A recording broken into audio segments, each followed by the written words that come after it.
So yan mga ka-bakers, napakasarap talaga niya, napakasimple lang tingnan pero kakaiba talaga yung kanyang lasa. So ayan mga ka-bakers, ito nga yung finished product ng ating Granada bread. Yan makita nyo yung kanyang itsura.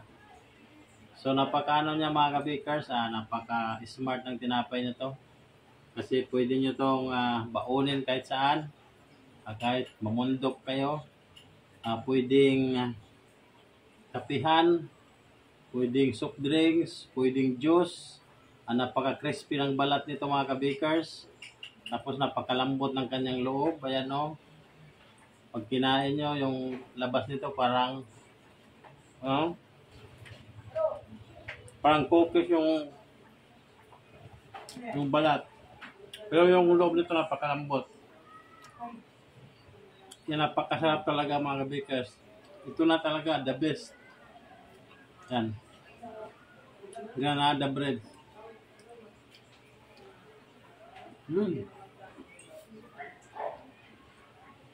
Pabog-pabog ko. Yan o.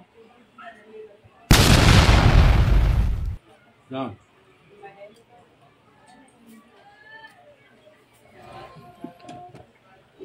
So yan mga ka-bakers, umpisahan na nga natin. Meron tayo kalahating kilo na third class yung gamit natin. Tapos meron tayo kalahating kutsara na baking powder. Tapos meron tayo milk boy. O wala kayong milk boy, pwede kang gumamit ng Bear Brand. Kailangan yung branded talaga para malasa. Tapos i-mix nyo lang. Tapos maglagay tayo ng 125 grams na asukal. Tapos dakot lang na yeast at saka dakot din yung asin. Mag-add din tayo ng food color na egg yellow mga ka-bakers. Tapos gamit tayo ng evaporated milk, mga kalahating cup or lata ng evap.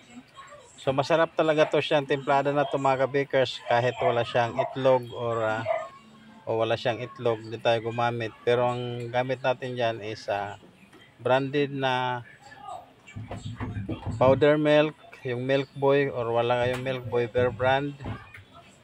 Yan, naglagay pala tayo ng margarine mga ka-bakers, 30 grams yun. Tapos evaporated milk, yun yung ginamit natin, kaya wala siyang tubig. Kaya napakasarap nito, napakalutong ng balat. Iba talaga ng texture ng tinapay na to. Kaya kung gagawa ka nito is pwedeng pang merienda lang, pang regalo, o pwede man gumawa ka ng pang negosyo.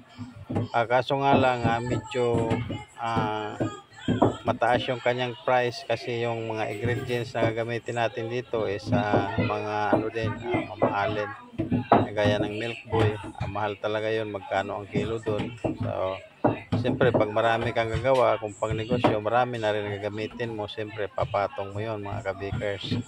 So maganda lang to pang merienda, pang regalo. Kung meron kang bisita, pwede mo tong gawin. Napakasarap talaga mga ka-bakers. Napaka-smart ang tinapay na to. So pagkatapos nga natin idinaan natin sa ating dough roller. Yan. So maliit lang talaga siya kasi kalahating kilo lang. Pwede siyang pamerienda lang talaga to. So kung gusto nyong pang business gaya nga ng sinabi ko, i-times nyo lang yung mga ingredients na nabanggit natin. So ilalagay na lang din natin sa description para at least malinaw. Kaya nga lang medyo mataas sa kanyang presyo yung kasi yung 40 grams dito is 5. So ito, yung putol ko nasa 70 grams na yun siya. Dala ng matigas nga itong masa nito. Tingin nyo maliit kasi siksik siya. Matigas yung kanyang masa. Kaya nasa 80 grams na yan siya mga ka-bakers. Kahit ganyan siya kalaki. So may bibinta nyo siya ng 8 pesos bawat isang peraso kung magpang negosyo yung gagawin nyo. So nahirapan nga tayo dyan figura kasi medyo matigas nga itong masa nito. Ayan, ganyan-kanyang magiging hitsura ng ating Granada bread recipe. So ayan mga ka-bakers, nagpatuloy lang tayo dyan. Kaya nga nang sinabi ko, medyo may kahirapan sa magfigura kasi matigas. Kailangan siyang basain muna bago nating bilogin. So natapos na nga tayo. So ganito yung paghiwa niya mga kabakers, no. Hiwaan natin siya ng 4 pahaba. Ayan, 4. Siya 4 na hiwa. Ayan. Make sure lang na mahiwaan natin siyang lahat, no.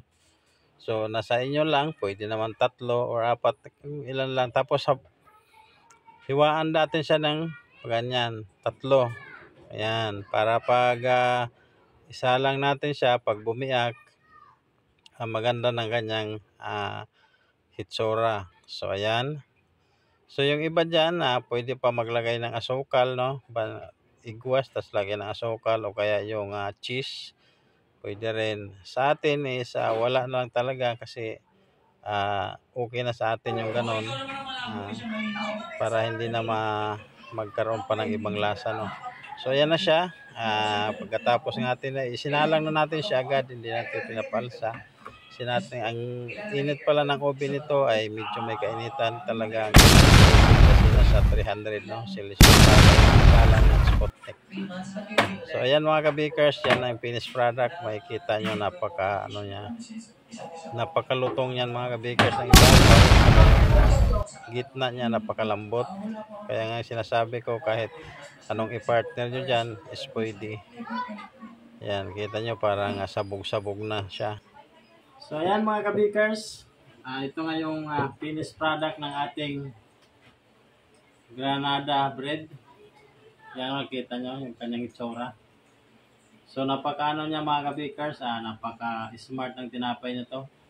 Kasi pwede nyo itong baunin kahit saan, kahit mamundok kayo, pwedeng kapihan, pwedeng soft drinks, pwedeng juice.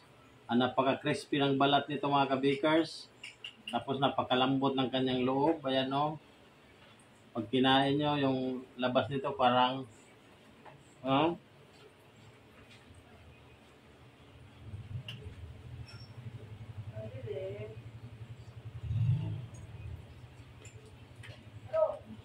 parang cookies yung balat. Pero yung loob nito napakalambot. Yan, napakasarap talaga mga kabakers. Ito na talaga the best. Yan, Granada bread.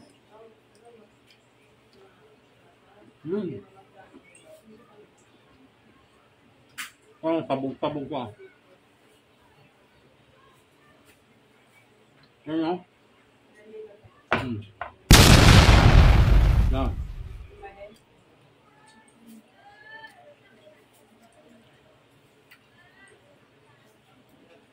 Yan mga kabakers, kung naabot ka hanggang dito sa dulo ng video na to, huwag mo kalimutan mag-like, subscribe, click the notification bell para updated ka pa sa mga video natin na gagawin. Napakasarap talaga nito mga kabakers, promise.